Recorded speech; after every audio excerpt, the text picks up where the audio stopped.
to lift the block on the 300 billion in frozen Russian assets in Belgium. France has opposed unfreezing it to pay Ukraine and compensate the U.S. for its support. Is France going to lift its opposition to that?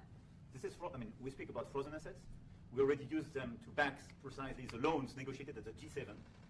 And it's part of the sanctions, so it will depend on the follow-up of the discussions. But clearly, we respect international law. It's just frozen assets now.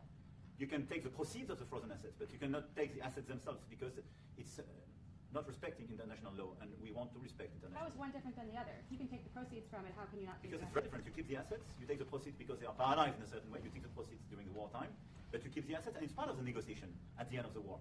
Because, this war costed all of us a lot of money. And this is the responsibility of Russia, because the aggressor is Russia. Should the US be compensated? So at the end of the day, this frozen asset should be part of the negotiation, all in all. Will France support the U.S. being compensated?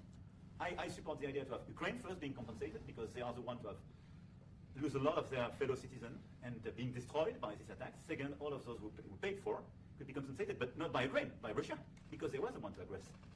Again, just so you understand, Europe is loaning the money to Ukraine. They get their money back. No, in fact, to be frank, we paid 60% of the total effort, and it was through, like the US, loans, guarantee, grants, and we provided real money. To be clear, we have 230 billion frozen assets in Europe, Russian assets, but this is not as a collateral of a loan because this is not our belonging, so they are frozen.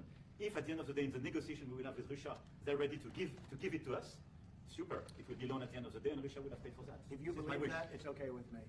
Mr. President, They get their money back, and we don't, and now we do. But that's only fight fair. both. Mr. President, more money than should be the one